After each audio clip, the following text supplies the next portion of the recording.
Hello, everyone. It is amazing to be here. I'm going to start right away. Full show. Start sharing. It's going to be fun and interesting and so good. We're going to come against witches and witchcraft. It's going to be so epic. All right. So my father, he loved to read his Bible, to underline. And I have Psalms 51, verse 7, 8, 9, 10. Okay? And this is the psalm where David had been busted by Nathan the prophet for his adultery. And this was his prayer. Purge me with hyssop, and I shall be clean. Wash me, and I shall be whiter than snow. Make me to hear joy and gladness, that the bones which thou hast broken may rejoice. Wow. Hide thy face from my sins, and blot out all my iniquities. Create in me a clean heart, O God, and renew a right spirit within me. Amen. So be it in the name of the Lord. Very first thing, before we dive into very serious things, we have one of our favorite guys. He follows us all the time. His name's Matthew King. And he sends us little special gifts on the YouTube Live. He's always there encouraging everybody. He talks about the angel forces. So we got your package, Matthew. It's full of these beautiful angel hats. So the whole crew has them. And you call us, the angels on YouTube, and you always have comments, and you're just wonderful. You sent me a little note, and I love it. And you also sent us a whole bunch of little angel, I used them, the little clips here, little angel clips. I guess that'll be fun, super fun for Christmas. Whoa, it's coming. All right, and I appreciate you. You are precious, precious, precious to our heart. Thank you. Also, last weekend, we kind of did a special show about, this is not Monopoly money. This is the $10 bill in Canada, and it's real, and it's worth probably about $1.50 US. Anyways, so we talked about the lady that is on this. We did a whole show about it with the wonderful Natasha, and that is on our video side of our YouTube channel, and I want you to go and see it because it really ties into the US as well, and it's just every Canadian needs to know our history, what we did, how we treated people that were of a different color, and how this one lady, before Rosa Parks, she said, I paid full price for my movie ticket and I'm not leaving this section. And of course, she was ordered to move to a different section. This lady, before Rosa Parks, stood up and said, this far and no further. She's famous. We love her. And she's from Nova Scotia way back in the day. So my interview with Natasha. All right. We have a very serious situation that is now hitting the world stage. We highlighted it on this show, even though we don't really do current political topics, but our hearts broke. Just before I read you a really powerful Facebook post, I want to show you this on the screen. This is the man. So this is the Canadian Food Inspection Agency, CFIA. This man, Paul McKinnon, he's the president.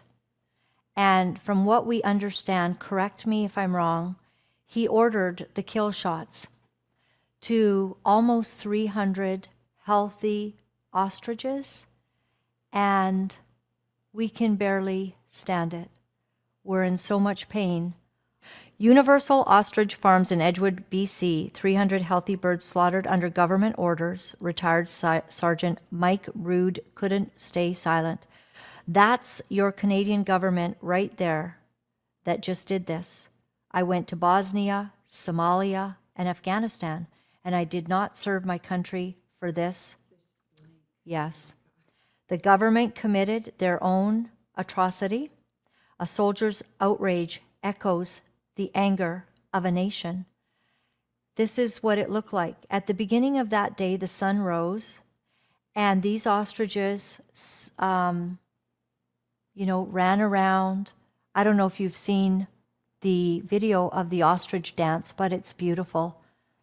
And Katie and her mom prayed again that the ostriches would be saved, but they were ordered to be shot and killed.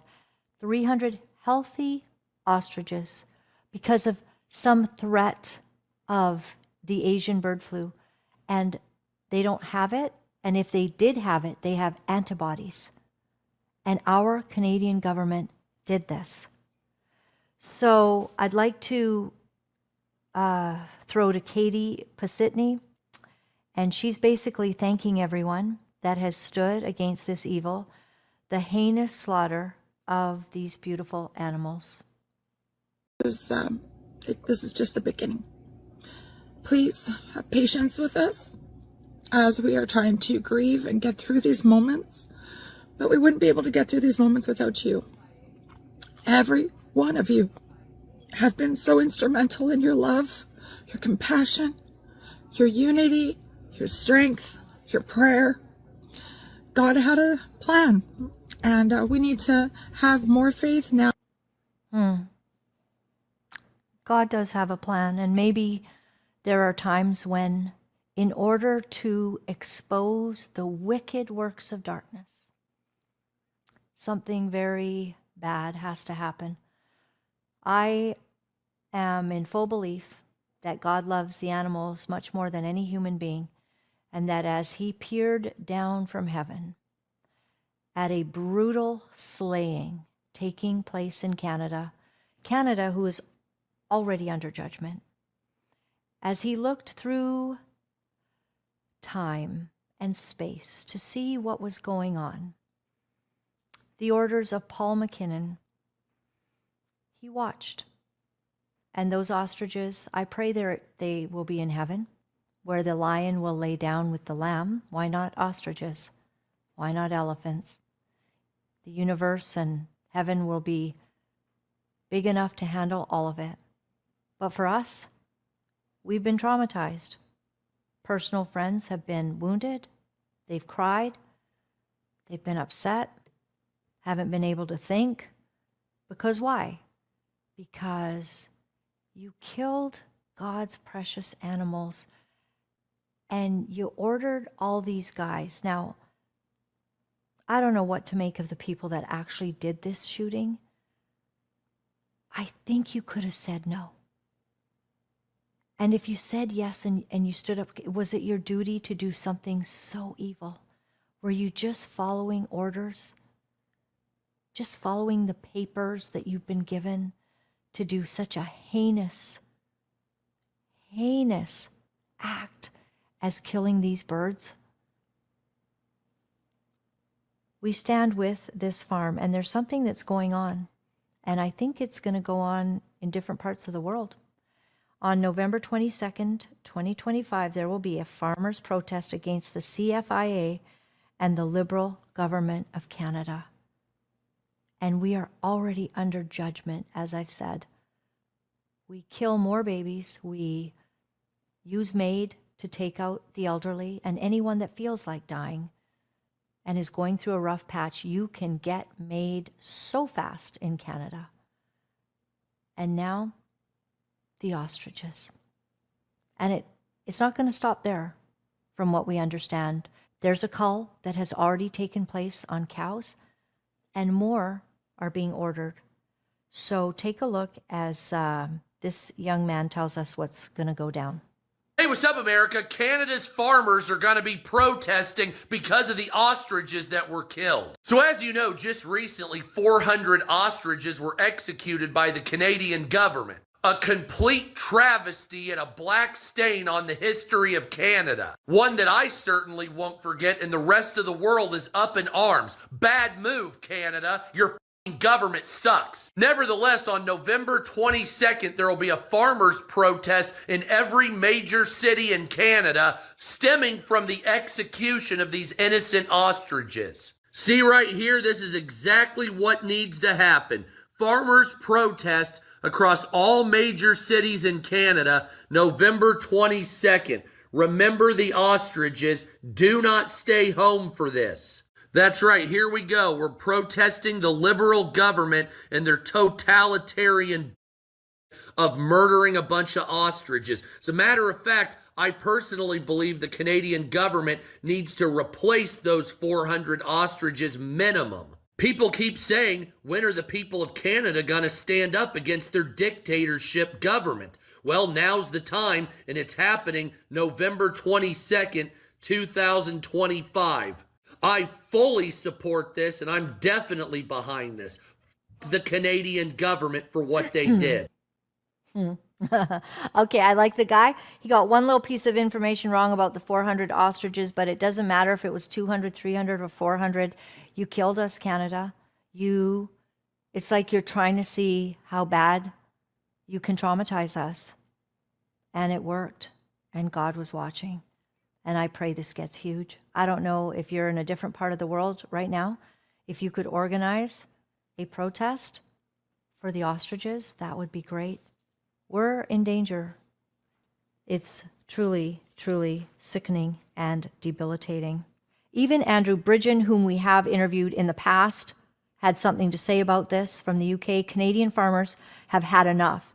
They are organizing a huge protest for the 22nd of November. Farmers around the globe are being pushed to desperation by their own government policies. No farmers, no food. When they control the food, they control you. Support our farmers.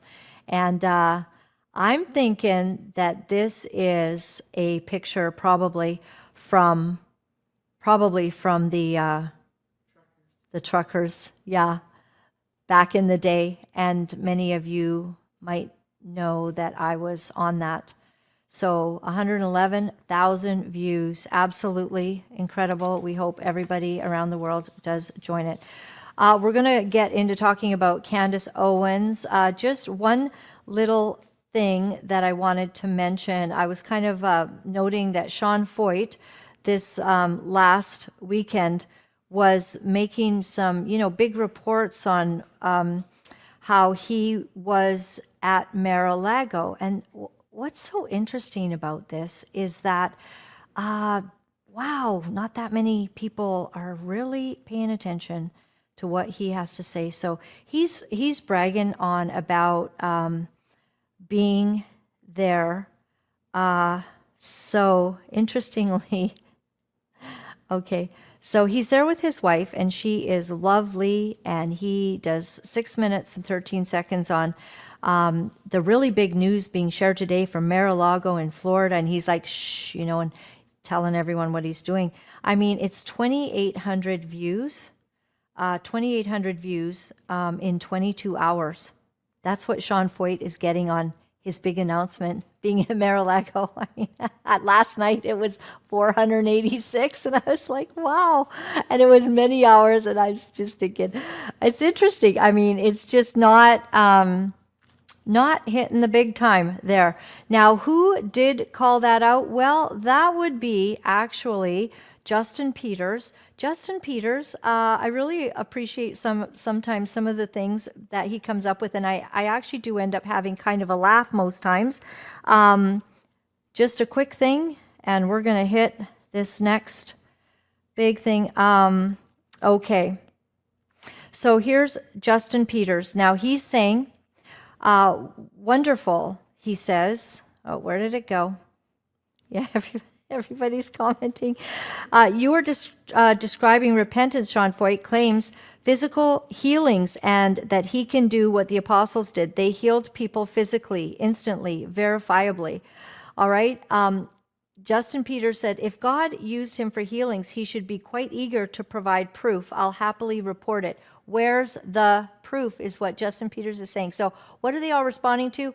Well, because, again, Sean Foyt did another, he did another post, and he said, tonight we had a move of God in Mar-a-Lago. That's beautiful. I really pray for that. And, hopefully that move of God is going to help to move the fakers out. You know what I mean? People that bow to Mother Moon and sort of like pretend that they're really godly when they honor Mother Moon, the only begotten daughter of God. All right. So Sean Foyt, tonight we had a move of God in Mar-a-Lago. Oh, yep. The brain's blowing up. It's just so incredible. I have no words for what happened. Salvations, healings, and deliverance at the president's house. Over 100 veterans and law enforcement gave their lives to Jesus as worship echoed through the largest ballroom. So the salvations, healings, and deliverance. Deliverance. Oh, all right. I wonder what that looked like. So, and healings. I, along with Justin Peters, and now Justin won't completely like me because, I believe in the gifts of the Spirit and stuff like that, but I still really love Justin Peters. I do. I think that he brings up really good points.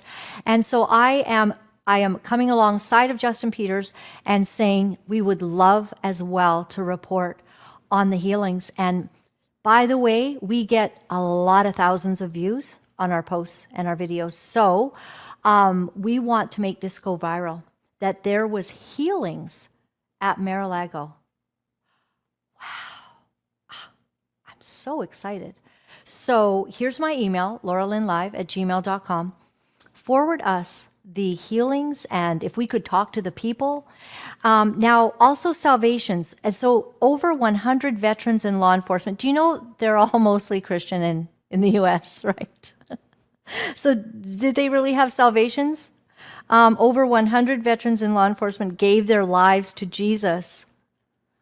Honestly, this is exciting. Is there more video of that? Because that might be more interesting to look at.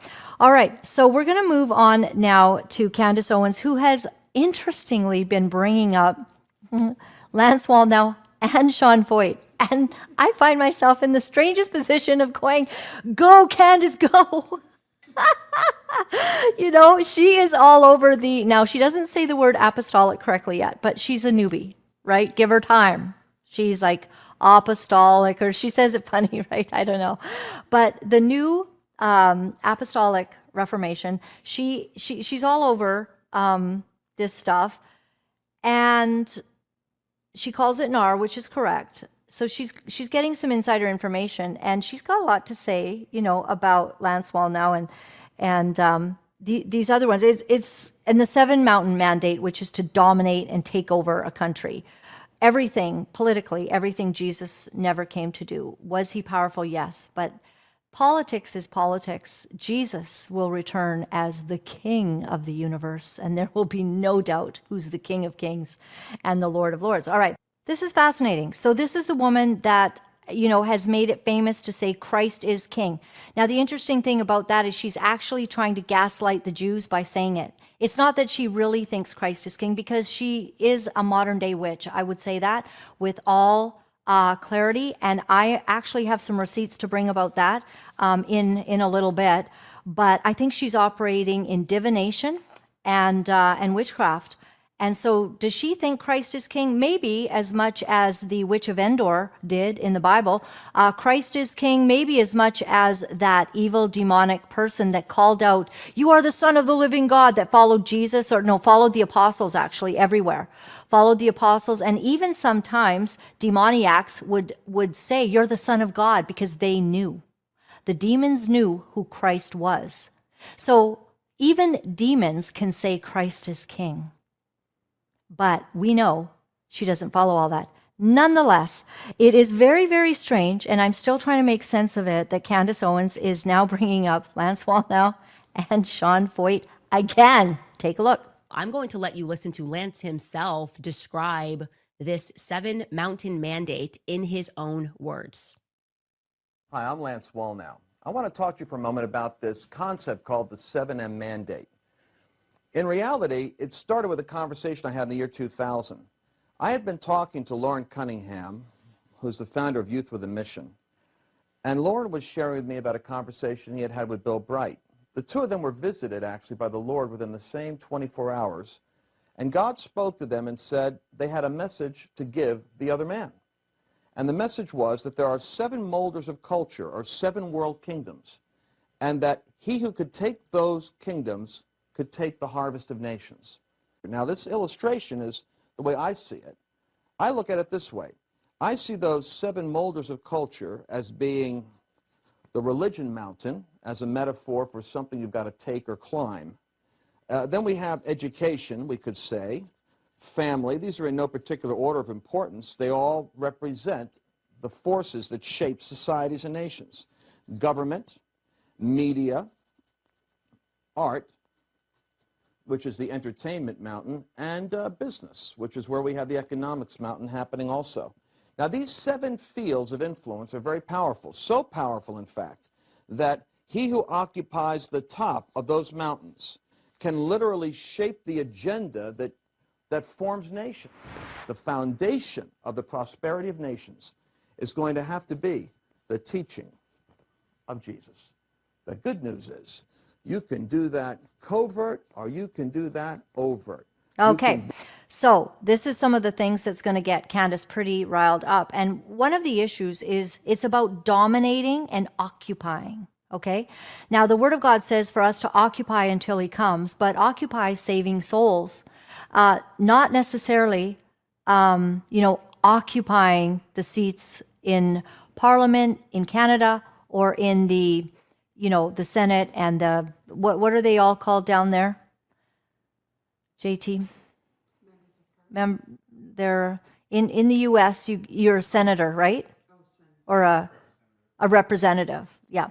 And so I don't think it's a bad idea to have Christians everywhere in all of these things. In Canada, it certainly doesn't do any good because the guy at the top of the Conservative Party of Canada says he will never do anything for the unborn.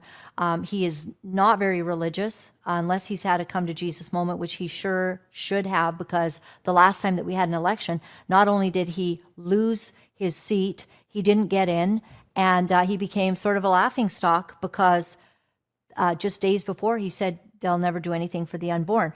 So this is part of the problem of getting into politics. And I just want to say as well that I love Lance Wallnau with a lot of dark hair.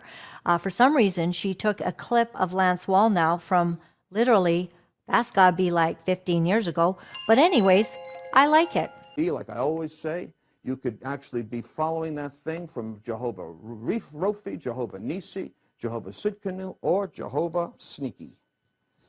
Because God has a way of getting you into positions, companies, businesses, nations, and communities before the devil even knows what got in there. Because the gospel is bigger than just the church mountain. It's the gospel that covers the whole earth. Just before we continue, did you notice that she didn't like Jehovah Sneaky? She did not like that. How dare he? Jehovah Sneaky. Oh, I get it. You're trying to be sneaky. Okay, well, God is God.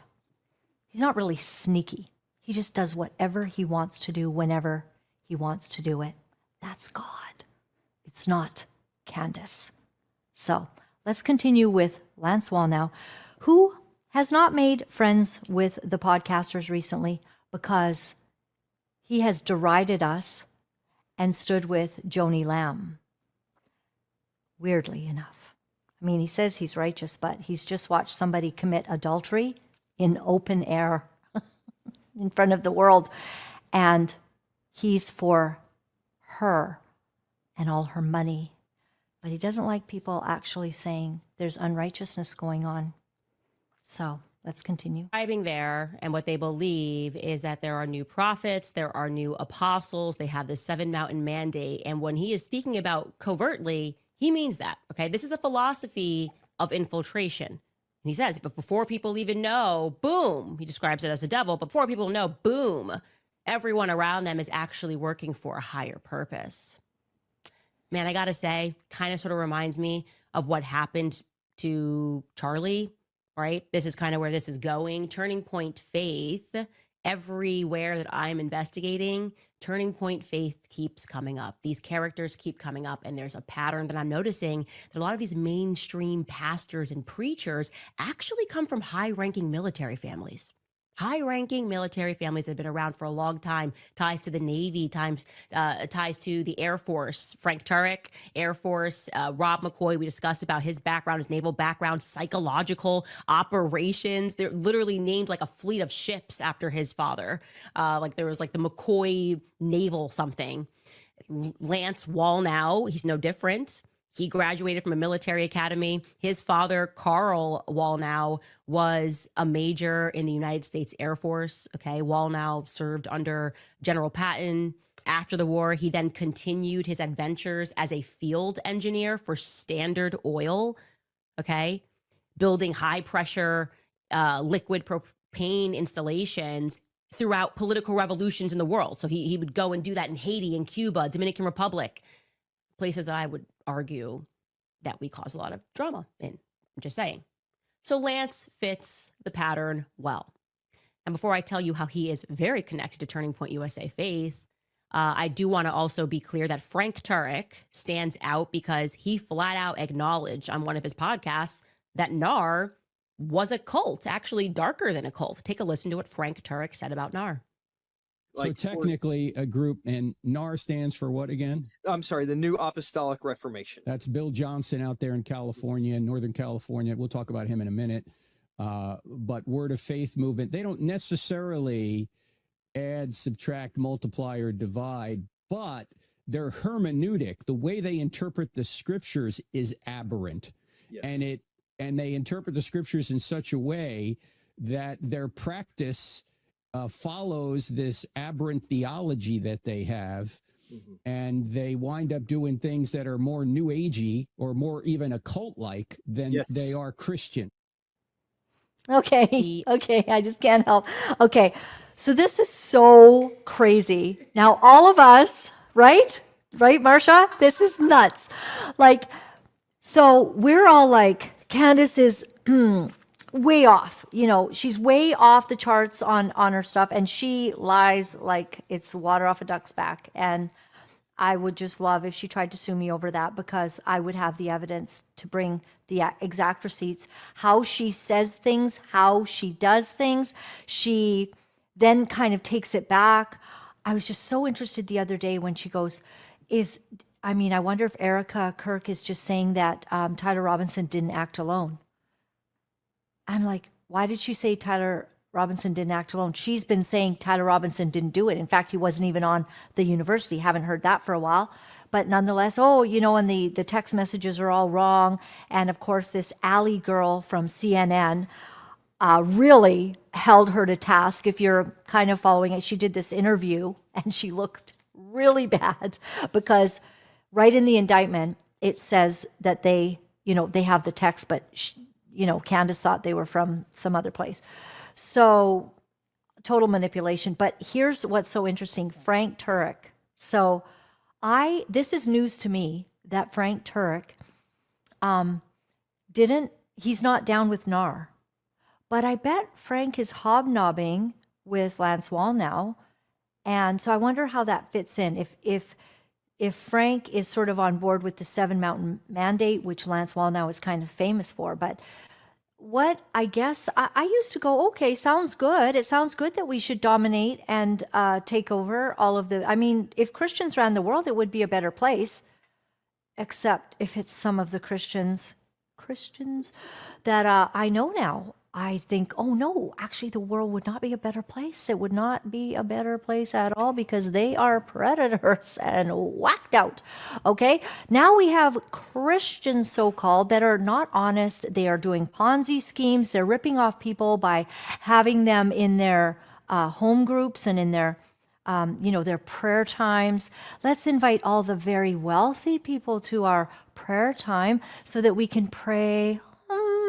And then we can tell them about the latest Ponzi scheme they can possibly get involved in. And they are getting ripped off and losing money by the droves. But sometimes Christians are just like, oh, I'm just going to forgive. I'm going to forgive that we were taken. I'm not going to make a big deal of it. So Frank Turek, very interesting to me. Now, Frank seems like an honest man. So I talked to another one of my buddies the other night, and he says, Laura-Lynn, Charlie Kirk dead or alive? I said, he's dead. He's like, I beg to differ. I think that he's alive. I said, have you watched any of Frank Turek's testimony? This is one of the dearest friends and mentors to Charlie Kirk. They got in a vehicle. He watched him. He knew, he says, he could tell by his eyes, he had already gone. Erica has also said she believes that the moment he was shot and hit the ground, he's gone. He's gone from this world. So Frank knows that Charlie is dead. Frank is devastated. He's trying to recover from all of this.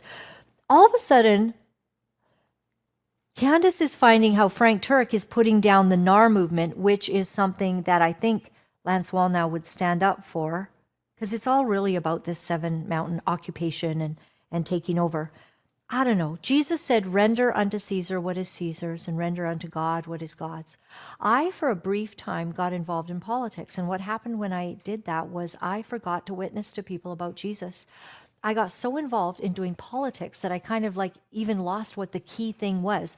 The key thing for every Christian has to be to go into all the world, making disciples of everyone, not dominating politics. Not dominating and occupying. Like, do we want to be influencers? Yes, salt and light. We are in the world, but we're not of it. So there's a huge discussion. So I won't go farther on that, except to say I've looked into this a lot. I just find it shocking that I'm on the same page with Candace. I'm almost embarrassed to say it. But, she's hitting up. She's going after some of these guys, and I think it's kind of good.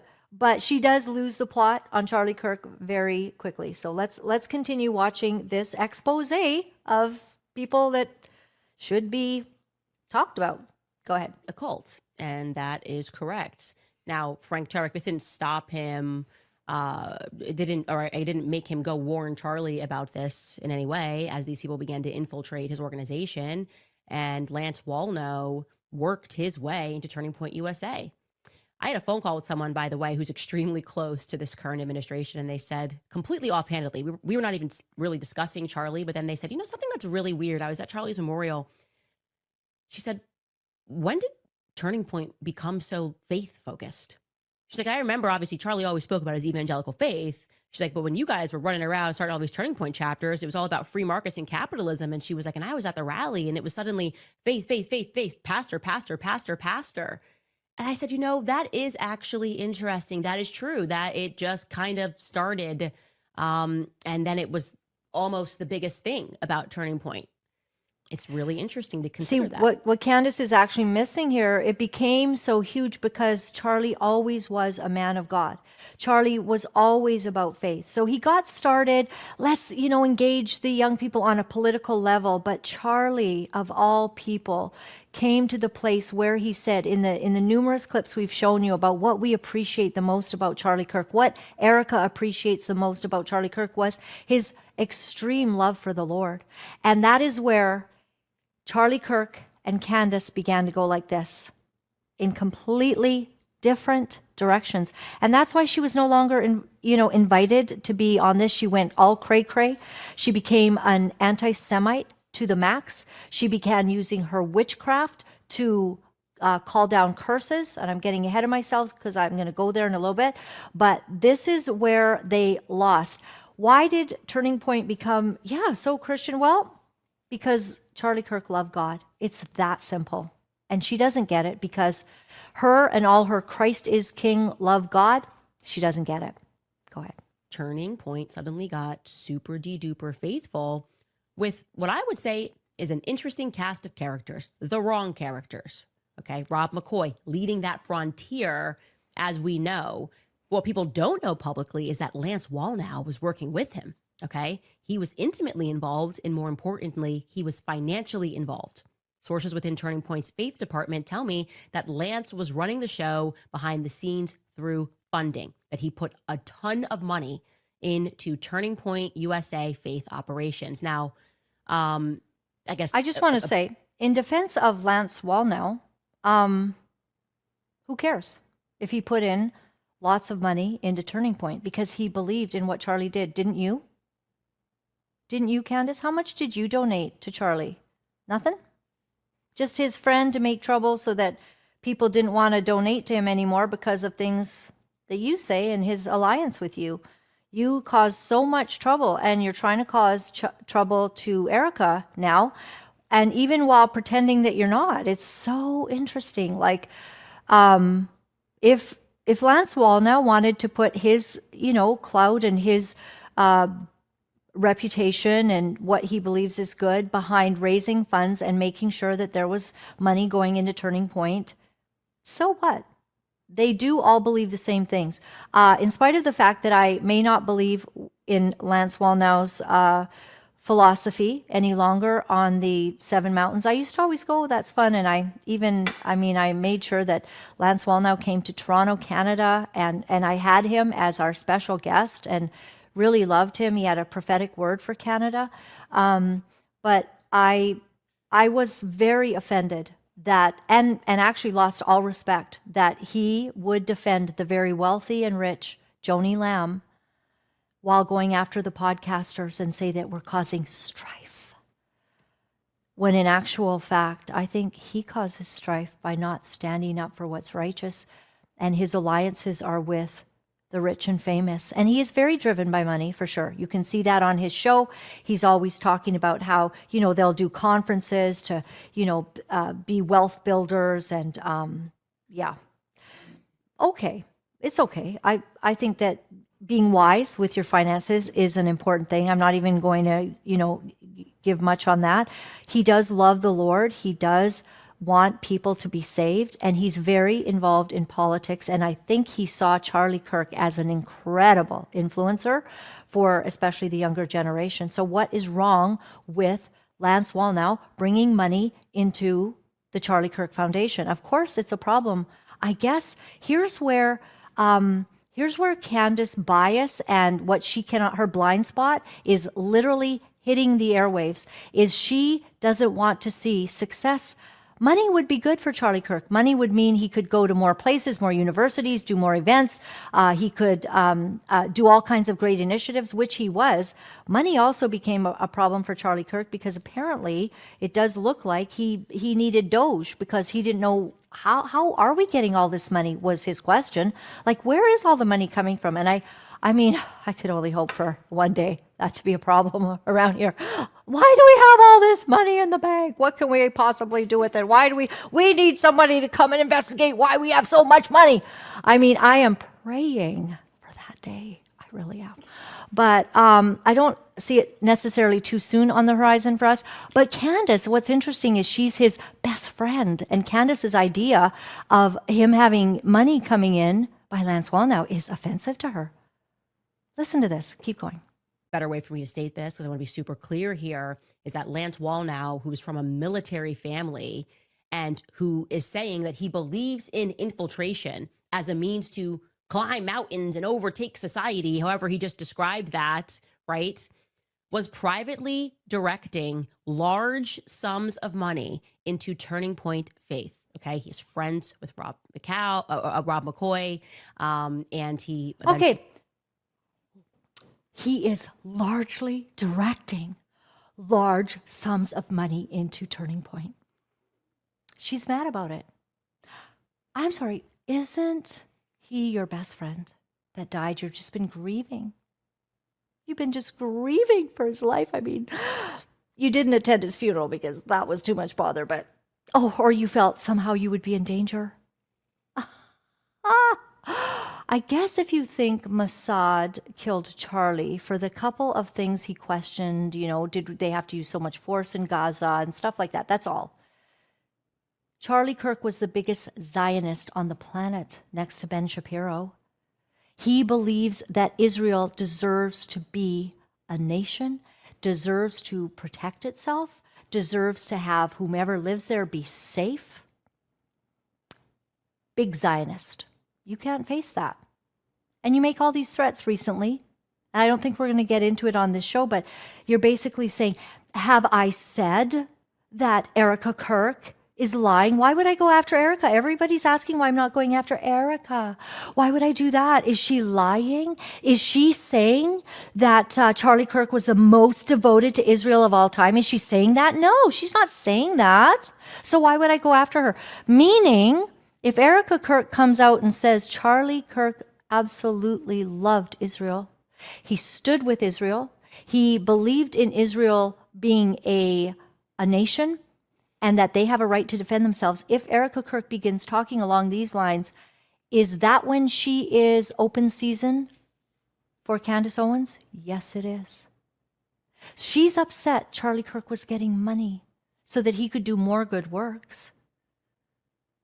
So I'm like, if that's what you want to call Lance Wallnau out on, wow, what a scam artist you are. You deceiving, lying snake. And how Candace talks is snake-like. Snake-like. She, on the one hand, pretends to be Charlie's best friend and largest supporter, which, by the way, you were not. He couldn't have you on the events. And yes, he'd stand up for you, but he didn't agree with you. He said that several times. He didn't agree with your perspective. You are wackadoodle now. You've lost your way. You're an anti-Semite and you call people vermin. You are evil and witch-like to the core. So if you want to keep talking about the Apostolic Reformation and get into a biblical discussion on how the apostles and prophets think they're all that in a bag of chips, yeah, I will actually celebrate that. But this, you're upset that Lance raised funds for Charlie Kirk. And it betrays how truly evil you are in your heart. Let's continue. Lee did tour stops with Turning Point Faith, and he knew Charlie. He said Charlie was his friend.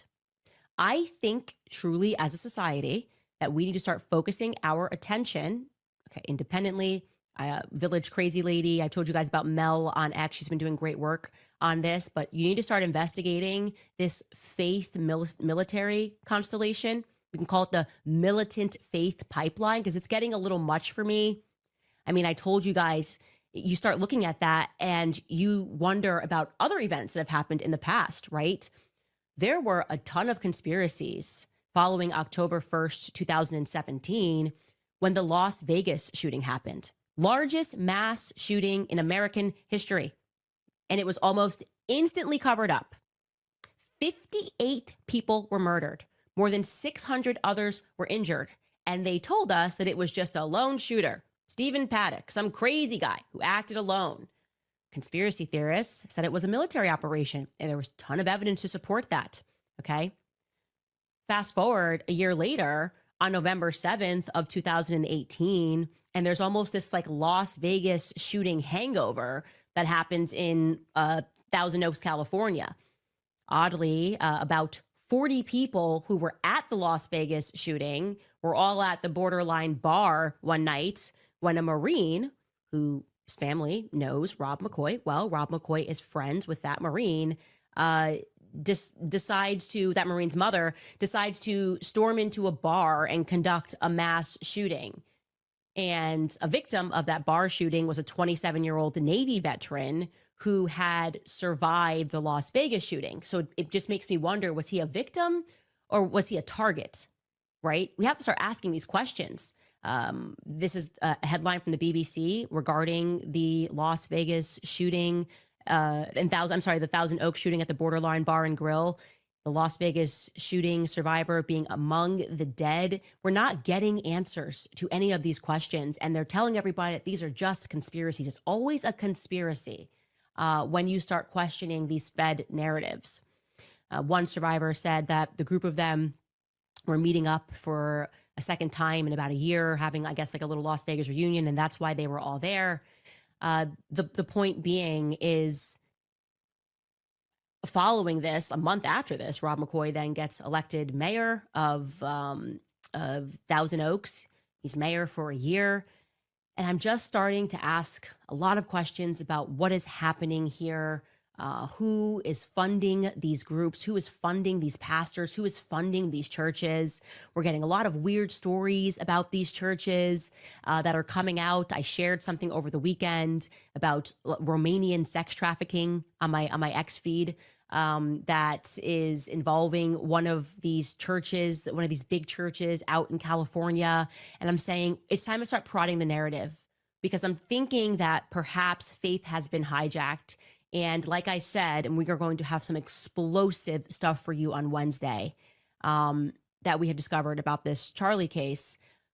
The faith element is compelling, and I am not convinced that these people that stand on stages and tell you to stop following Tucker Carlson are working on behalf of the Lord, okay? I don't think that that's the case. I think these people that are telling you that you are not allowed to question Israel or you're going to go to hell are not working on behalf of God. Okay. All right. I'm so excited that Candace is concerned about who's working on behalf of God and God's heart. God's heart and his commitment to the Jews, to Israel, his everlasting covenant with them as a people.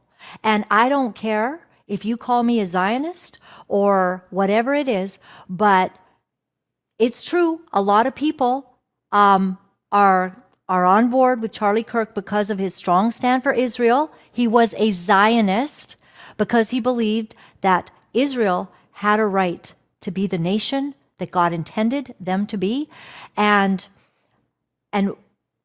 a lot of people stand with him, but those lot of people have disagreements in and amongst themselves, such as the NAR movement and all of that. So it's interesting that she's highlighting all of it. Nonetheless, I find this very fascinating as well. So let me show you that Candace Owens, a day ago, she writes, there is something very sinister going on with megachurches and trafficking. Fight that. Yes, Candace, fight that. Get off the topic that you're doing, the Crazyville road that you are on, and hating the Jews, and start hating traffickers in the church. Then at least we can leave you alone, celebrate what you're uncovering. That would be great. So it says this, very sinister going on with megachurches and trafficking. Everyone should begin looking into stories like these that keep popping up. Okay, who is Candace following? Oh my word, from julieroys.com. Whoa! Okay, so again, 2 times in my life, I am on the exact same page as Candace Owens, and I need therapy. So julieroys.com is exposing the megachurches, exposing sex trafficking, exposing lying predators, alleged people. Of course, as you remember, Julie Roys did the expose on Art Lucier in Canada, who sent a bare butt picture to a married woman amongst approximately 200 other screenshots to this woman as he talked to her for months. And you read the whole story. Then he engaged in, wanting to meet with her. Thank God she had a come to Jesus moment. She called the kibosh on all of that.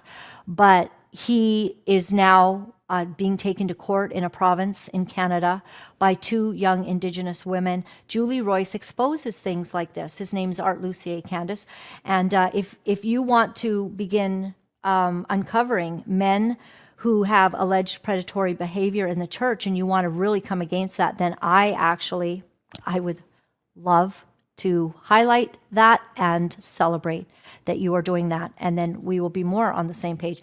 But all of this actually pretty much nonsense. And here's the thing. She's really been made a fool of.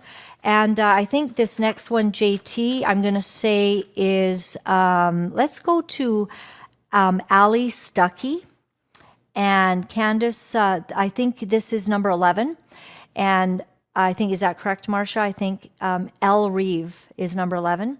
Let's do that. Candace Owens says feds wrote the text messages. So anyways, Candace once in a while looks like a complete blazing idiot. And for some reason, Megan Kelly won't call it out, but this lady, El Reeve, does. Take a look.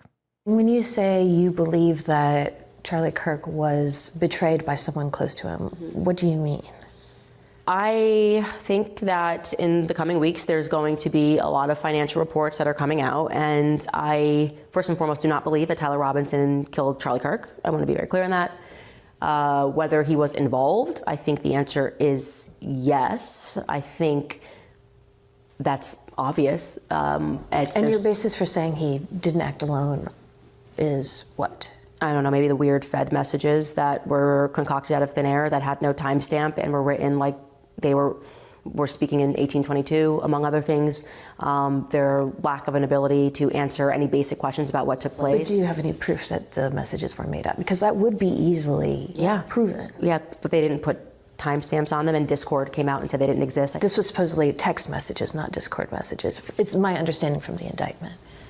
I actually did not read that they were text messages. The indictment calls them text messages. What would it be like the feds are like on a computer, typing it out back and forth? That's exactly what it is. The feds made up the text messages. But you don't have anyone from like the FBI telling you that or law enforcement? Leaks. Okay.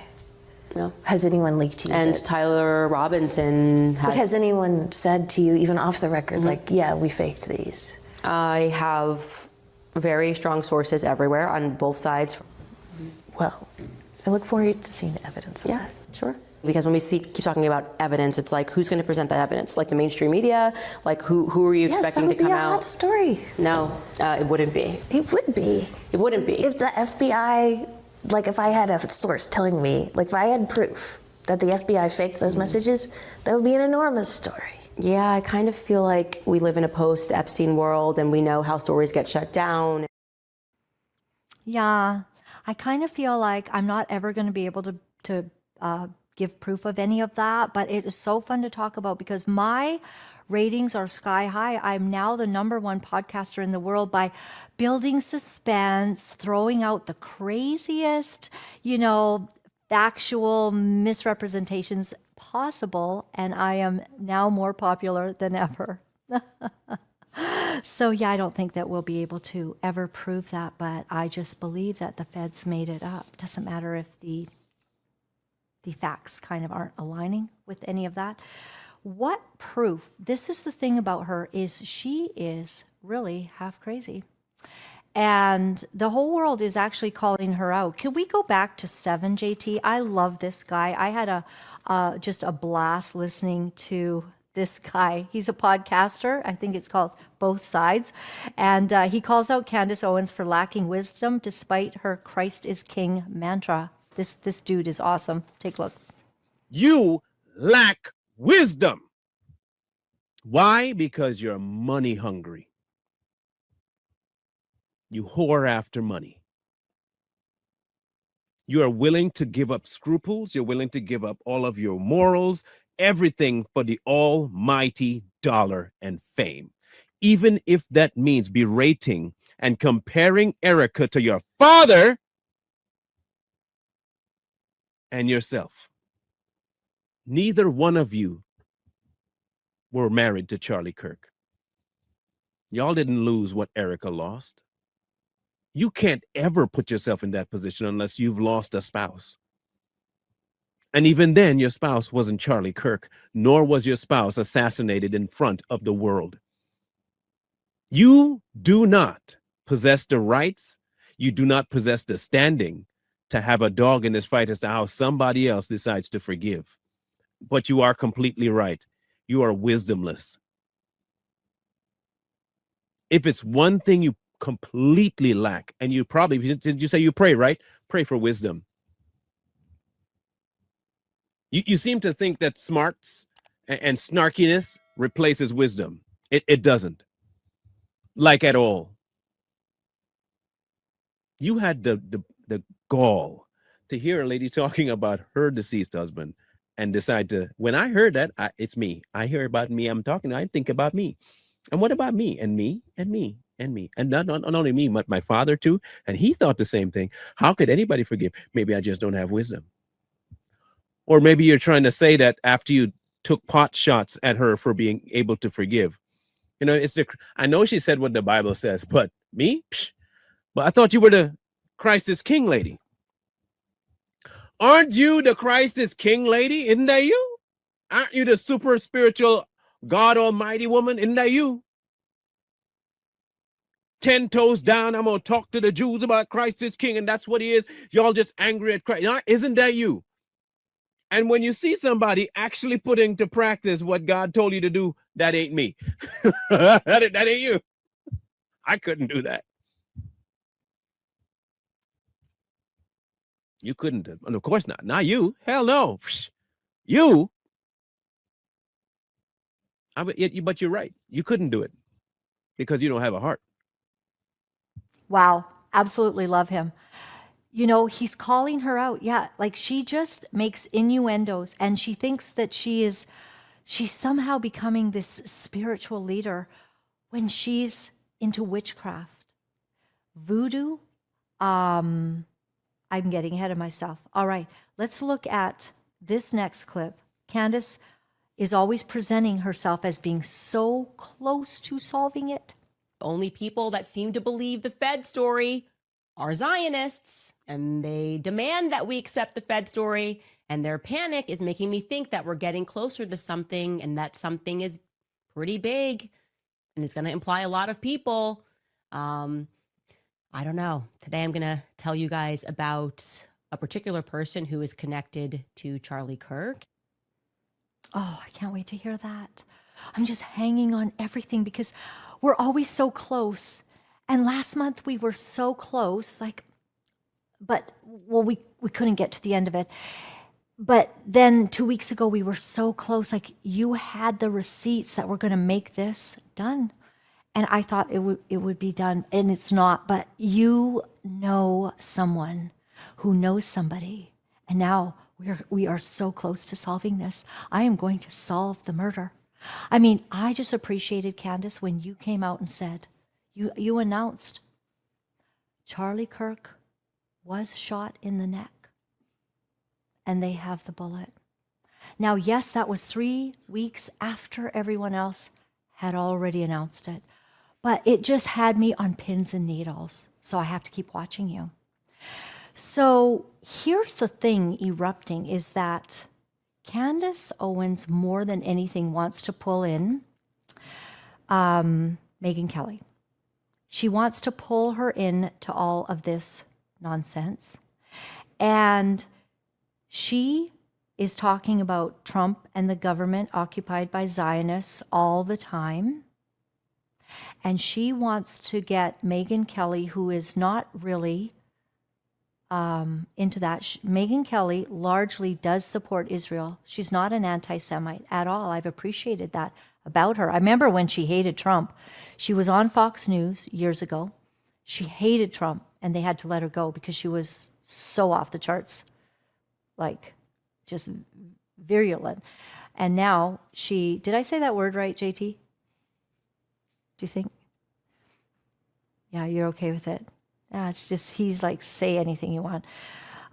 So years ago, she is hating Trump. They fire her. Now she loves Trump. She's pretty good. I mean, she's fair. She's back on track with all of that. But boy, is she getting scared because Candace Owens seems to be bringing her up a lot. And hey, thanks, Megyn, for not supporting the narrative that Ben Shapiro said, that I said that Erica Kirk had been part of trying to kill Charlie. Okay, but she said a lot of things. She said key executives in TPUSA, all of the people at the top and his closest friends are a part of this murder. She said stuff like that. So Ben Shapiro calls her out. Before we get to Ben Shapiro, let's do number 12, JT. The final clip I want to show of Elle Reeve, who basically talks about Trump and the Zionists. And, well, she allows Candace to talk about it. It's pivotal. Take a look. After listening to over 100 hours of Owens' podcast, certain terms kept catching my ear. Trump is controlled by Zionists. I feel like we're an occupied nation. And now what's happening? Well, we have an occupied administration. There's no question. Trump is occupied by Zionists. Okay, he's completely impotent. He's completely powerless. He cannot say anything that goes against Israel or Bibi Netanyahu. He's letting them do whatever they want. You can criticize Netanyahu without being anti-Israel, and you can criticize Israel without being anti-Semitic. But some of the themes, talking points, concepts you've used in your criticism of Israel, I'm very familiar with from covering white nationalists for 10 years. It's very unsettling for me to hear things like you saying our government is occupied by Zionists, Trump is occupied by Zionists, we're an occupied nation, because like there's literally a term that's like an 80s, 90s term from white nationalism, ZOG, Zionist occupied government. It's their idea that Jews control the world. And I'm wondering, like, are you intentionally referencing those kind of themes? Wait, just to slow this down. Are you accusing me of white nationalist rhetoric? Because I do have to have a little bit of a giggle about that first. Well, I mean, to me, I'm also like, they'd be no fan of yours. It's silly. But this is one of the things where I feel like it's such a lesson for CNN. This is why nobody watches it anymore. I mean, it's like you're sitting across from a black person, you're like, I've learned about white nationalism, and you're using white nationalist rhetoric. I know them. I've been to their rallies. I've read all their texts. I get it. I know. I'm so glad you're educated. But this is when it's like, put it in a book and anybody will say it. It's like, it's just at a certain point you have to use your eyes and go, is Candace Owens promoting white nationalist rhetoric? Okay. Immediately no. So what else could it be? Could it be that actually Zionism is what it actually represents? What does that mean? Like, we're literally Zionism is a political occupied? philosophy. Okay? Zionist occupied government. If you look into the history, yes, I believe we are a Zionist occupied government, and we're not the only one. Okay, yes, and I take it to the bank. If you need to walk out of here and say Candace Owens is a white nationalist for you to be able to digest it, then that's fine. You know, you have to deal with that in your own time. But like, what I will say is, I stand by. I stand by every statement that I made, and I want to double down on it. She will double down and she'll get more views for it. She's the #1 podcaster in the world now because she can just say everything and she can double down. So this little tiny country in the world, if you have that map, I don't know if you have it handy, JT, but so can you see Israel on there? Barely, right? It's that little tiny red point right there. It formed out of like a day when the leaders of the world in 1948 all came together by a miracle and declared Israel its own country.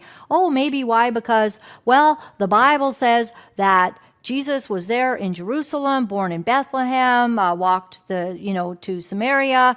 He was on the Sea of Galilee, and all of that.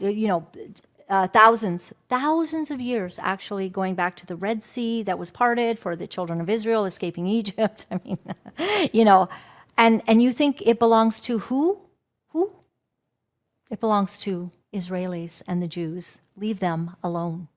Stop attacking the Jews. Stop making this little tiny country about everything. And yes, there's things that come up that we can all discuss and we can, go. I mean, I always think, what country, what leader, what army has never made mistakes, has never had treason? And for that matter, L.B. Johnson, I don't know if he was really, really evil, because under his leadership, that USS hit came, right, that has been attributed to Israelis. And Ben Shapiro has talked about that. And whenever you hear about the Zionists, it's all about something that happened. Honestly, like now, it's like, is it 50 years ago, 40 years ago, 1960 something, I think. Yeah. So like we're talking 60 years ago. Netanyahu wasn't in power. President Trump wasn't in power. And we're looking at people, were there treasonous people? Was somebody evil in the heart of the Israeli army that collaborated with someone in L.B. Johnson's party to maybe cause something very bad to happen? Yes, maybe.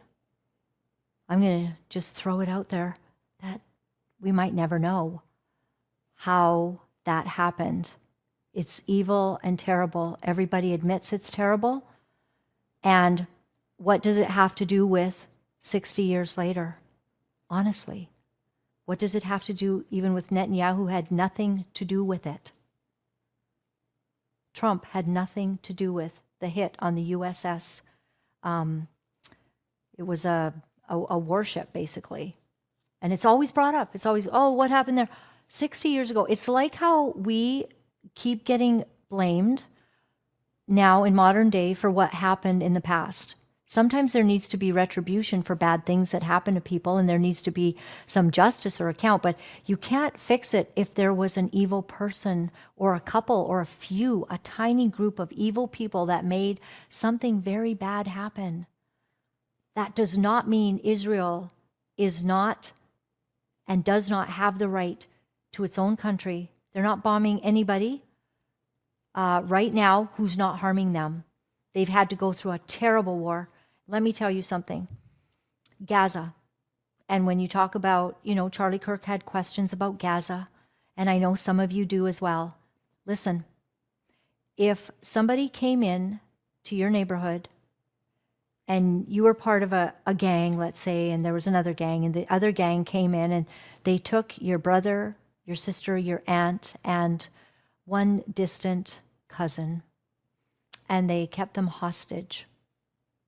You would want every retribution, all holy hell to break out until that was rectified. How you get peace was they finally did it. The Palestinians and Hamas needed to release the hostages. As soon as they did, we had peace. That should have been done a year ago. That should have been done October 8th of 2023. And none of this would have happened. So I was thinking about my dad this morning. He once said to us, kids, I got your back. Like if anyone were to break in or anything, he goes, I'd give my life to protect you. Like I would take them out.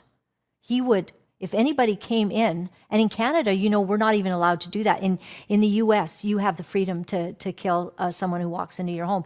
We don't have that. But if we kill an intruder, we will probably go to jail in Canada. I know. Wah. So, if somebody comes into your zone and they rape, kill, burn alive people, and then steal them and not give them back, honestly, what would you do? And Israel conducted a fair war to get those hostages back. And interestingly, you say it's a genocide, but they didn't kill the hostages. They tried to kill the bad people. They tried to kill Hamas because it's a war. There was no genocide, and that was never more clear than the day that peace erupted and everybody came out from their hovels and hiding places in Gaza to celebrate, looking very healthy with clean haircuts. Everyone was fine, well fed, except for the hostages when we saw those things. So here's what's happened. Even people like Tucker Carlson. Now, Joel Richardson, I want you to follow him, Joel7 Richardson on X. He has a little ditty about pointing out how Tucker Carlson has joined into all of this. Stop talking about Israel all the time. Israel, Israeli, Israel, Israeli, Israel, Israel, Israeli, Israel, Israel, Israel, Israel, Israeli, Israel, Israeli, Israel, Israel, Israel, Israel, Israel, Israel, Israeli, Israel, Israel, Israel, Israel, Israeli, Israel, Israel, Israel, Israel, Israel, Israel, Israel, Israel, Israel. Stop. Okay. All right. So let's talk about Ben Shapiro on stage with Megyn Kelly, and she finds herself getting pushed sort of into the middle of this because Ben Shapiro puts her on the spot. And yeah, take a look. Again, this is why I think you and I differ on our angle with regard to, for example, Candace Owens. I think that what Candace Owens is doing right now is evil. It is evil what she is doing right now. Okay, and I say that again. But what? Because like I didn't opine on whether it's evil or not, but my position is it's really none of my business. And why is it? But I have a question. Why is it none of your business? I mean, you comment on these things for a living. I'm not mother of the internet. No, but if this were on the left and somebody were accusing Charlie Kirk of his wife having murdered him, I assume that you would be talking about it. Is that what Candace is accusing Erica of? Yes. Of murdering her own husband? She's accusing TPUSA insiders and other members of the right wing, including Seth Dillon, of being involved in the murder of Charlie Kirk. Yes. Okay. Like I said, I don't take in that content, which is an honest statement. I don't have time to watch Candace's show. I believe you. I believe you. But the point that I'm making is that what I understand friendship Candace should not, in our business, I think it's important. Listen, friendship should not trump. We don't even know each other. I understand, but even with Tucker, friendship should not trump our manifest requirement to speak out when people do and say things that are both detrimental to conservatism and morally wrong. Okay, so I don't totally disagree, but I think the way of handling that, at least for me, is much different. Sad. Megyn Kelly, what a coward. What a literal coward she is in the face of Candace Owens. And I can't think of a better way for Megyn Kelly to get her ratings up than take on Candace Owens. Why won't you? You're not the mother of the internet.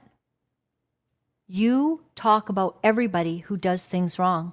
You called out Trump. You called out this person and that person on the right, on the left. You call out your own side. You are kind of the mother of the internet. You are telling everybody like this, no, no, no.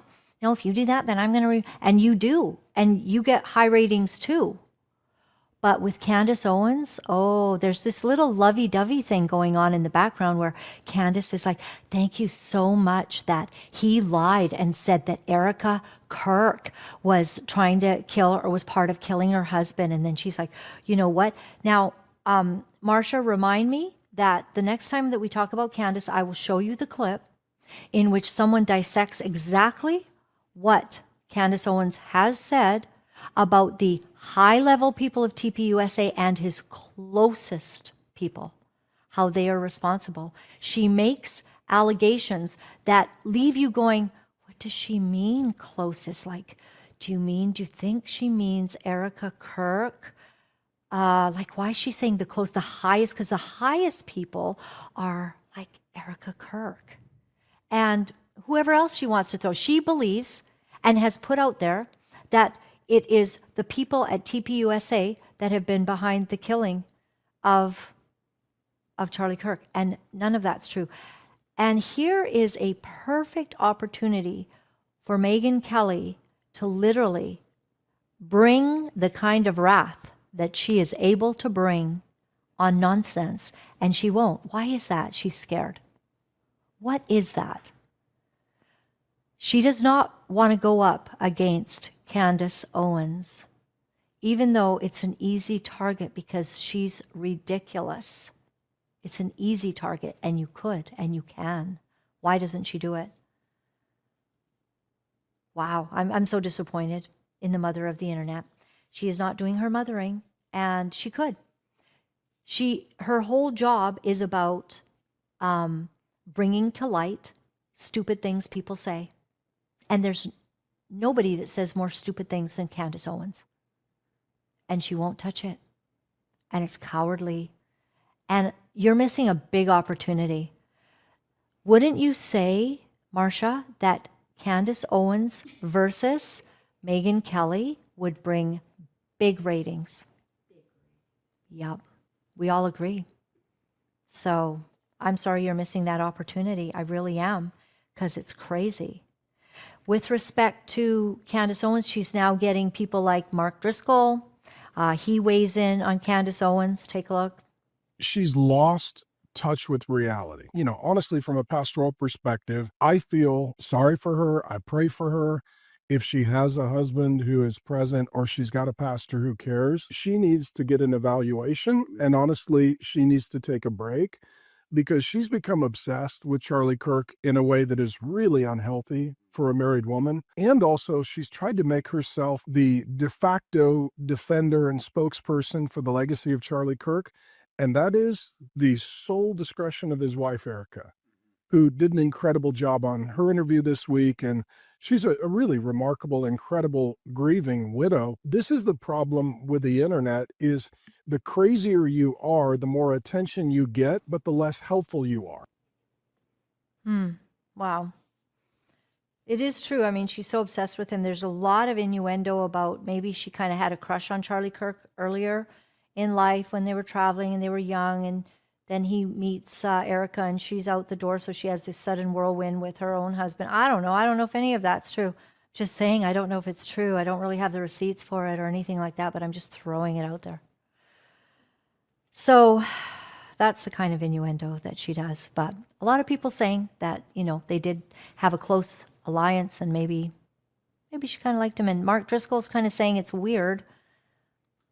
You know, she can't stop talking about how Charlie came to me in a dream and he's been betrayed, which leads me to something I'm going to talk about in a minute. Okay, we'll pause for a brief break and then back with a very angry guy regarding Tucker Carlson.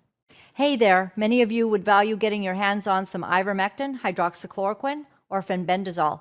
Contact Mia at SozoHealth at proton.me. So on the same stage is basically Tucker Carlson and Candace Owens now ruling the world. I think that they're paying a personal price. I believe that Tucker Carlson is now seeing the fruit of his ridiculous perspective and the side that he has unfortunately taken, which has caused him to be, well, a lot of respect to be lost for him. Don't believe everything you're hearing. Not everyone is an anti-Semite. Not everyone is calling out the Zionists. Lots of people believe that Israel does deserve their land. And if we want to point to some of the bad things that Israel's done, let's point to some of the bad things that Germany's done, some of the bad things that the UK has done, some of the bad things that America has done. People are evil. Nonetheless, nations and governments deserve the right to safety, and Israel deserves that as well. And here's a guy on a very angry rant saying that Tucker Carlson is doing the work of terrorists. But this goes out to Tucker Carlson. Tucker, why don't you go visit Nigeria yourself? Why don't you go to the middle belt of Nigeria? Why don't you take yourself to Benue State? Why don't you go take yourself to Plateau? Go take yourself to southern Kaduna. Go take a trip to Taraba. Why don't you go talk to the survivors of these massacres that are now living in total, awful, horrendous conditions? The 3 million Christians that have been displaced from their homes. Why don't you go talk to the survivors of the 7,000 Christians that have been massacred since January 1st? I don't know what game you're playing or who's influencing you or who's paying you behind closed doors to regurgitate a pro-Islamist narrative. But you, sir, are doing the work of terrorists by coming out and downplaying what's happening in Nigeria. Wow. Downplaying the Christians being murdered in Nigeria and standing with the Palestinians who celebrated when Hamas did their evil deeds and basically just becoming the world's worst anti-Semite out loud. You and Candace Owens, it's been absolutely horrific. And I alluded to some things with respect to Candace Owens, like there is some serious witchcraft going on here. Honestly, we need to pray because she engages in crazy things. And in the Bible, there was like many different witches that ended up affecting society, affecting the culture, affecting people with their actions. And so much so that even sometimes people, like for instance, King Saul, desperate for guidance, after God's judgment sort of on him, he reaches out to the witch of Endor, and they do stuff like bringing up the dead. So when Candace Owens is talking about basically Charlie Kirk coming to her, and I, for one, don't believe it was a dream. She's lying. She's making it up. I can't prove it. I'm just saying it's my opinion. Free speech. She's lying. I don't think she had a dream that Charlie Kirk came to her and said, I was betrayed. Nope. And this is the equivalent of speaking with the dead in some ways. I just think she does stuff that's crazy. Now, I consulted Grok, of course, our new all-knowing earthly center for all knowledge. And I said to Grok, I said, tell me about the women in the Bible that associated with witchcraft, sorcery, divination, and all of that.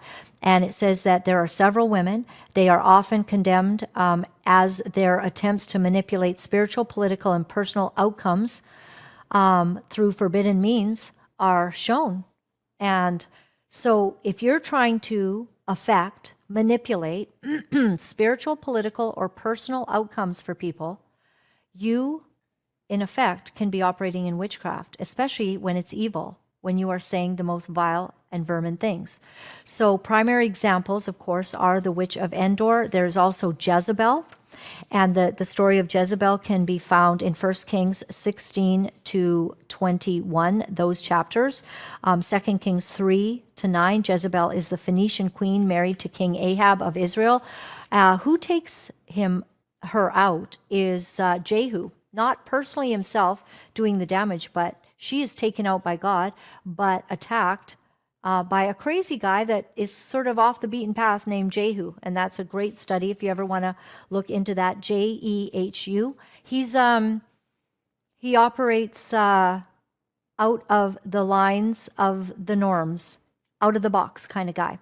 So I appreciate that some of the podcasters these days are Jehus. They're not conforming to the rules of Christendom that is full of nonsense. It's like, yes, we believe in a holy and an upright church, but we're not going to make sure that we have one. Yes, we believe in a holy and an upright church, but oh, what are we going to do about the predators? We're like, we'll take care of it for you. Thanks for letting us down. So it's been hard, you know. If you see disgust on my face, it's because I'm disgusted with the church not dealing with bad people. And it's really prevalent in my area in Canada.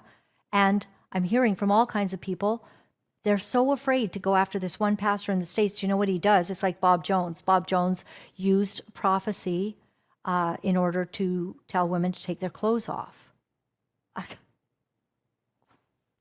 What evil. I mean, so there's this other guy in the States. He's a pastor and he's praying over women, and he often just touches them while he's praying for them. A whole bunch of them, it's happened. And they're so afraid to come forward. Pathetic, really, it is. All right. So the slave girl with the spirit of divination. Now, this is a less known one, but it's in Acts 16. So this is New Testament, basically, right? A slave girl in Philippi, she's possessed by a spirit of divination, a python spirit linked to fortune telling, telling the future, telling what's going to happen. So her owners exploit her for profit through her predictions. She follows the apostles Paul and Silas, repeatedly declaring, these men are servants of the Most High. Listen to what she's saying. She's actually saying the truth.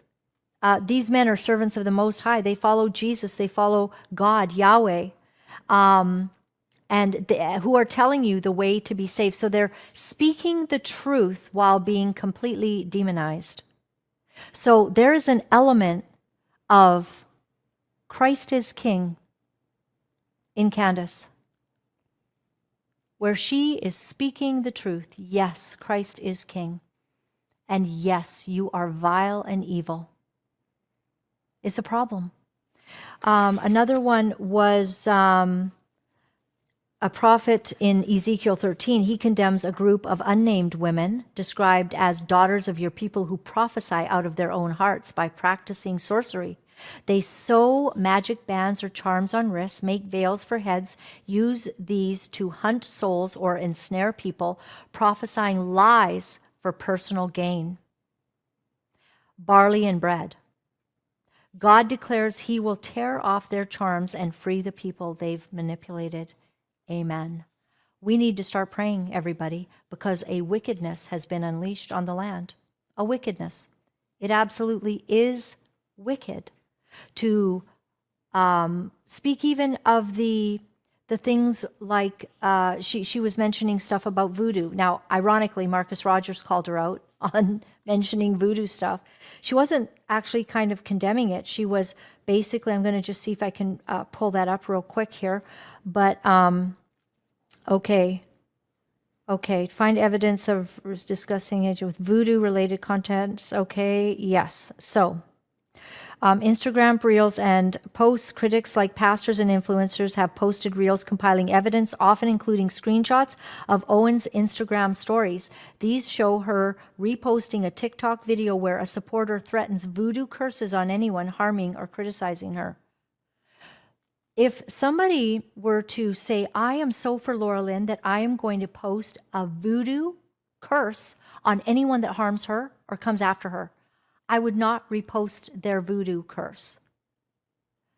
That would be participating in witchcraft. Candace has indeed done that. And oddly enough, of course, Marcus Rogers was pointing that out.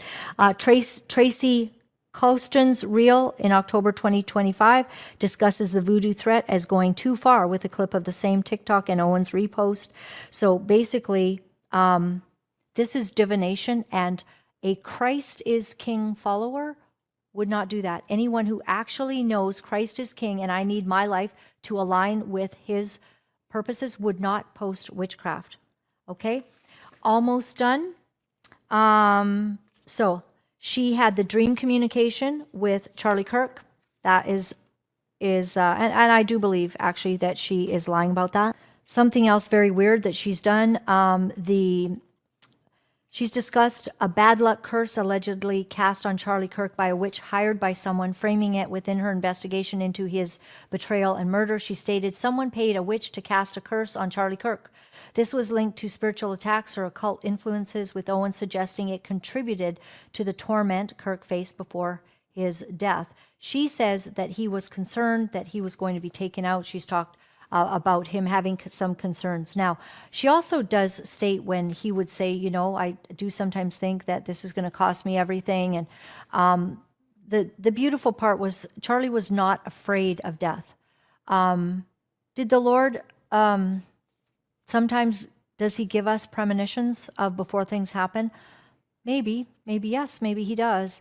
But Charlie Kirk was not afraid of it. Neither does any witchcraft work. Anybody who says, you know, that, oh, I'm going to do witchcraft and put it on somebody and I'm going to take out people's lives, because otherwise that would be happening a lot more.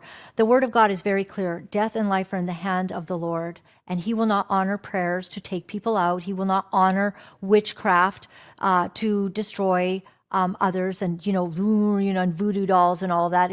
It's a bunch of nonsense. We are protected. We are under the blood of Jesus Christ. We operate under no curses. We operate under the blessing and the power of the living God. And so he was not tormented before his death, but she does say, he was betrayed, and that somebody was paid to put these curses on him. So anyways, none of that is the case. I think that Erica said that they had prayer because there was some concerns. So understand that Charlie Kirk had a huge security team because he has nonstop death threats. So does Ben Shapiro. Ben Shapiro apparently travels with no less than 4 security guards, is what I've heard. And he is protected everywhere he goes because constant death threats, everybody hates him because they're anti-Semites, they're evil, they're demon-possessed. And yes, he needs bodyguards. So this happens to a lot of famous people. That's how it is. Invoking curses on Israel supporters. So remember this. I talked to you about this. To me, it was so shocking. So in October 2025, Owens reportedly stated that anyone who supports Israel and their children will be cursed, which critics labeled as crossing into witchcraft territory. She called them vermin, actually. This was tied to her discussion on Israel, Gaza, and curses, with some accusing her of operating in witchcraft by invoking or endorsing such threats. Owen has framed similar statements within biblical or spiritual warfare contexts, but the direct invocation of curses on people, including children, could resemble sorcery or hexing. She said they would be cursed. She looked at the camera and said, and if you support Israel and go to Trump Tower in Gaza, as if that's ever going to happen. Oh my gosh. Just kukala.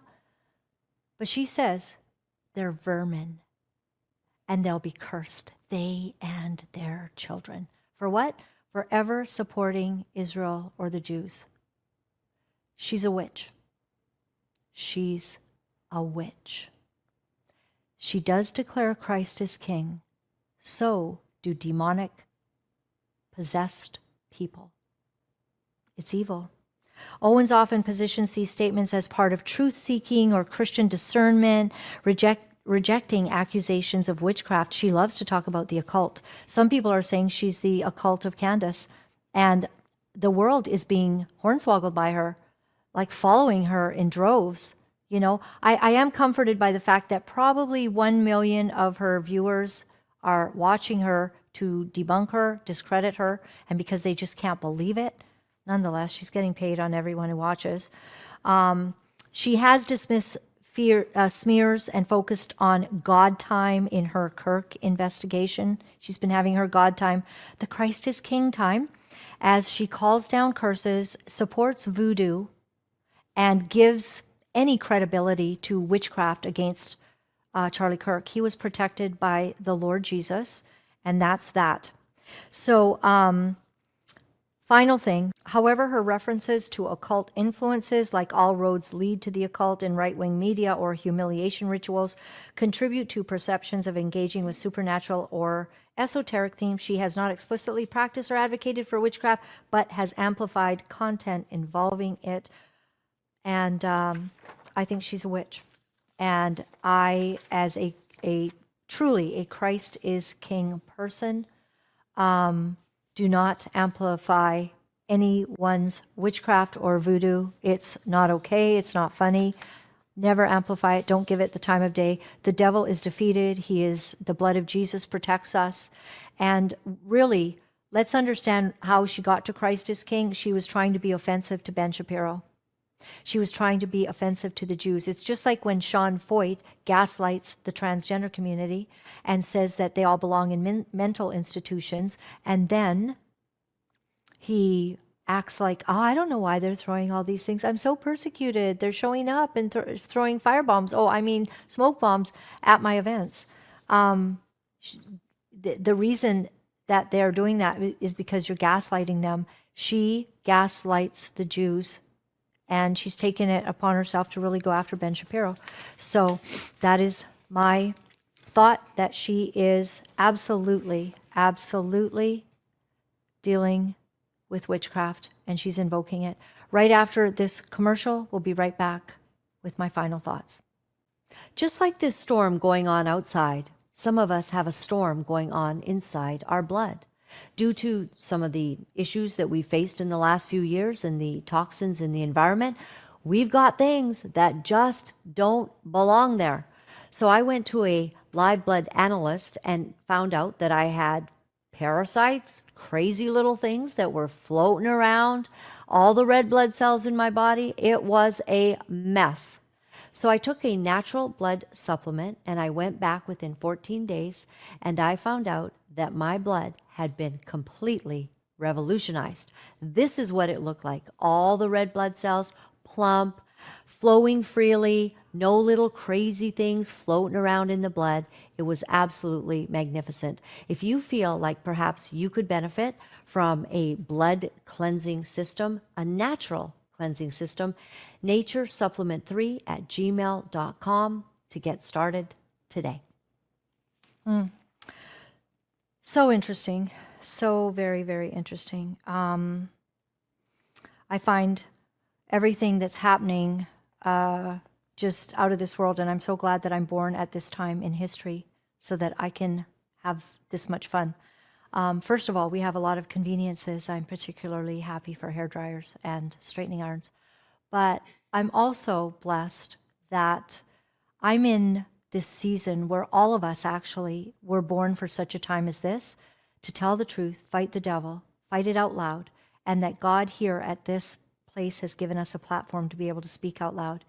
And my website is Laura-Lynn.tv. If you appreciate the content and if you like what we're doing, we need your help. We really do. And if you could go to my website, become a monthly supporter. We're soon going to have little tiny crosses. If you can do $50 a month, per month or more, we're going to send you a precious little cross just to say thank you. It's a costly little cross. It's not cheap. And it's silver. The chain and the cross are beautiful, and it will represent who you stand for and what symbolizes the greatest act in history to set us free, the act of Jesus Christ on the cross. And if you can support us and if you can help us, even from the States, go ahead and call 1-800-437-4356 anytime, day or night. Janina loves it. And in the U.S., Zelle on by Zelle or e-transfer in Canada. We also have snail mail. You can let us know if send us a letter. We do love it, and we love getting little packages. I really do. They're so much fun.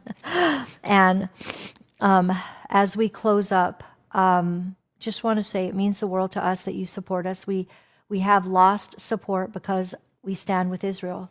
And I'm in shock about it. I didn't know that the freedom movement meant that people didn't understand the importance of the only democratic country in the Middle East and a country designated by God. It has been a shocking thing. So if you're here, then hopefully you understand that God is God and he chooses whom he will support and not support. We do stand with Israel. Thank you for supporting us. We appreciate it more than you could ever know. I do want to close by, I just had a little sneeze in the commercial there, so I'm just going to try to get myself. Sorry, I don't know if you take that out, that sound, JT. All right, so I do want to end with Revelations 21:8, a very, very powerful, powerful verse. This talks about those who do make it. You know, you don't make it to heaven because you say Christ is King. You don't make it to heaven because you say that you're telling the truth. You don't make it to heaven because you say that you're sexually moral. You make it to heaven when you have declared that Jesus Christ is the Lord of your life and that you submit to him and you live a godly life. And in the Word, we've talked today about cowards, and I want to tell you why it's so important that you don't be a coward. For everyone I've called a coward recently, I hope it's taken very seriously, because being a coward is at the top of the list of the people that don't make it. Not the murderers, not the liars or thieves, the cowards. Don't be a coward. So in Revelations 21:8, let's start in 7. Well, let's start at 6. He said to me, "It is done. I am the Alpha and the Omega, the beginning and the end. To the thirsty I will give water without cost from the spring of the water of life." It is not expensive to be a Christian. You don't have to pay for it. So stop making purchases for blessed water and prayer cloths that you can put under your mattress. Okay. All right. Those who are victorious will inherit all of this, and I will be their God, and they will be my children. Listen very carefully to this, very carefully. But the cowardly, the unbelieving, the vile, the murderers, the sexually immoral, those who practice magic arts, sorcery, witchcraft, magic arts, faking that you have meetings with dead people, celebrating voodoo, calling curses down on people for supporting God's human beings, magic arts. Listen to what happens. The idolaters and all liars, they will be consigned to the fiery lake of burning sulfur. This is the second death. We have one life to live, everyone. We get to embrace this life with everything in us. We get to choose so many beautiful things, and one of the things we get to do is to choose not to sin. To choose not to be a part of lying, murdering, thieving, and not to be a coward. The cowards are the ones that are going to be in trouble. Don't be a coward. Do not practice magic arts, and for goodness sakes, don't think that because you can say the words, Christ is King, that somehow you actually know who Jesus is. Jesus would never celebrate the magic arts. Jesus does not want us consorting with the dead. Jesus does not want us cursing one another. Actually, he says to love one another. That's the greatest thing we could ever do. To love God and to love one another. Call out the evil. Call out the evil. Don't be a coward. God bless. Thank you for joining me today. You know, it's not easy to deliver the truth of what our sick world is doing, but for some of us, we feel that we have no choice. Because if we are silent about these abominable things, then we are letting evil go unchecked, and we cannot do that. For those of you wonderful people who are writing me and are sharing your encouragement, I am deeply grateful. Thank you for all the letters that you've been sending. Thank you for the donations and the support. I found out that in order to speak the truth, you have to become very, very strong. If you would go to my website at www.lauralynn.tv, you'll find all of the ways that you can contact me. Remember, my friends, all is well. All is well. Thanks for joining me.